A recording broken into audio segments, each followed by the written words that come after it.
And so that will be the only source of liquidity in the next crisis, because the central banks are not, if they don't normalize before the crisis, and it looks like that they won't be able to, they're going to run out of runway, and they can't expand the balance sheet beyond a small amount because they'll destroy confidence. Where does the liquidity come from? The answer is it comes from so what are the good models? What are the models that do work? What is the good science?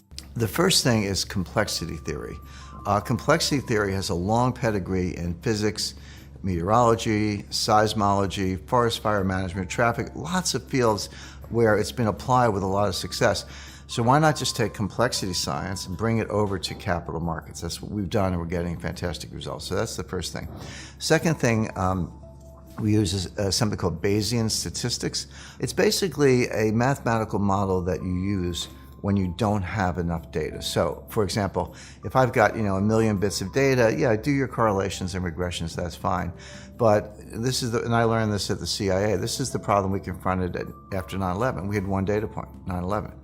We didn't have, now Janet Yellen would say, well, wait for 10 more attacks and 30,000 dead, and then we'll have a time series and we can figure this out. No, as to paraphrase Don Rumsfeld, you go to war with the data you have.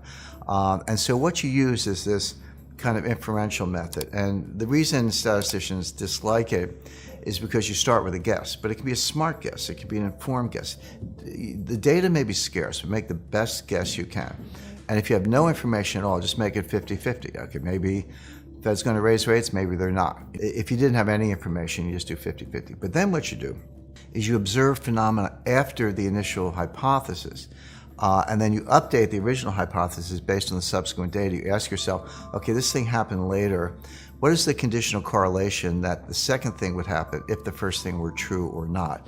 And then based on that, you go back and you either increase the probability of the hypothesis being correct or you decrease it. If it gets low enough, you abandon it, try something else. If it gets high enough, now you can be a little more confident in your prediction. So that's Bayesian statistics. You use it to find missing aircraft, hunt submarines. It's used for a lot of things, but you can use it in capital markets. Third thing, behavioral psychology. This has been pretty well vetted. I think most economists are familiar with it, even though they don't use it very much. But humans turn out to be a bundle of biases. We have anchoring bias. We get an idea in our heads and we can't change it. We have recency bias. We tend to be influenced by the last thing we heard. But anchoring bias is the opposite. We tend to be influenced by something we heard a long time ago. This is how you kind of have to get your mind around all these contradictions. But when you work through that, people make mistakes or exhibit bias in, turns out, very predictable ways. So factor that in. And then the fourth thing we use, and economists really hate this, is history. But history is a very valuable teacher. So those four areas, complexity theory, Bayesian statistics, behavioral psychology, and history, are the branches of science that we use. Now, what do we do with it?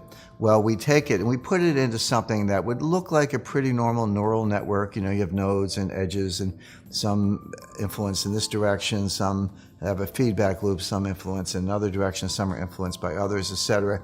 So for Fed policy, for example, you'd set these nodes and it would include the things I mentioned earlier: inflation, deflation, job creation, economic growth, capacity, what's going on in Europe, etc. Those would all be nodes, and there would be influences. But then inside the node, that's the secret sauce. That's where we have the mathematics, including some of the things I mentioned. But then you say, well, okay, well, how do you populate these nodes? You've got math in there, you've got equations, but where does the news come from? That's where Watson comes in. Watson's reading all these records, feeding the nodes, they're pulsing, they're putting input, and then we have these actionable cells. So, dollar, the euro dollar cross rate, the yuan dollar cross rate, yen, major benchmark bonds, yields on 10-year treasury notes, bullions, JGBs, etc. These are sort of macro indicators, but the major benchmark bond indices, the major currency cross rates, the major policy rates, which are the short-term central bank rates, and a basket of commodities, oil, gold, and a few others. They're the things we watch. We use these neural networks I described, but they're not just kind of linear or conventional equilibrium models. They're based on the science I described. So all that good science, bringing it to a new field, which is capital markets, using what's called fuzzy cognition, neural networks, populating with Watson, this is what we do at Raven. We're very excited about it, getting great results. And this is what I use. So when I give a speech or write a book or write an article and I'm making forecasts, this is what's behind it. Our science involves complexity theory. Well, complexity theory shows that the worst thing that can happen in a system is an exponential function of scale. Scale is just how big is it. So you go to Jamie Dimon and you say, okay, Jamie, you've tripled your the gross notional value of derivatives. You've tripled your derivatives book. How much did the risk go up? Well, he would say not at all, because yeah, gross notional value is triple, but who cares? It's long, short, long, short, long, short, long, short. You net it all down. It's just a little bit of risk. Risk didn't go up at all. If you ask my my 87-year-old mother, who's not an economist, but she's a very smart lady, say, hey, Mom, I tripled the system. How much did the risk go up? She would probably use intuition and say, well, it probably tripled. Jamie Dimon's wrong, my mother's wrong. It doesn't, it's not the net, it's the gross, and it's not linear, it's exponential. In other words, if you triple the system, the growth went up by a factor of 10, 50, etc. There's some exponential function associated with that. So, people think, well, gee, in 2008, we learned our lesson. We got debt under control, we got derivatives under control. No. Debt is much higher. Debt to GDP ratios are much worse. Total notional value, gross notional value of derivatives is much higher. Now, people look at the BIS statistics and say, well, the banks actually, gross notional value of derivatives has been going down, which it has, but that's misleading because they're taking a lot of that, moving it over to clearinghouses. So it's never been on the balance sheet. It's always been off balance sheet, but even if you use the footnotes, that number has gone down for banks, but that's only because they're putting it over in clearinghouses. Who's guaranteeing the clearinghouse? Notice the risk hasn't gone away, it's just been moved around.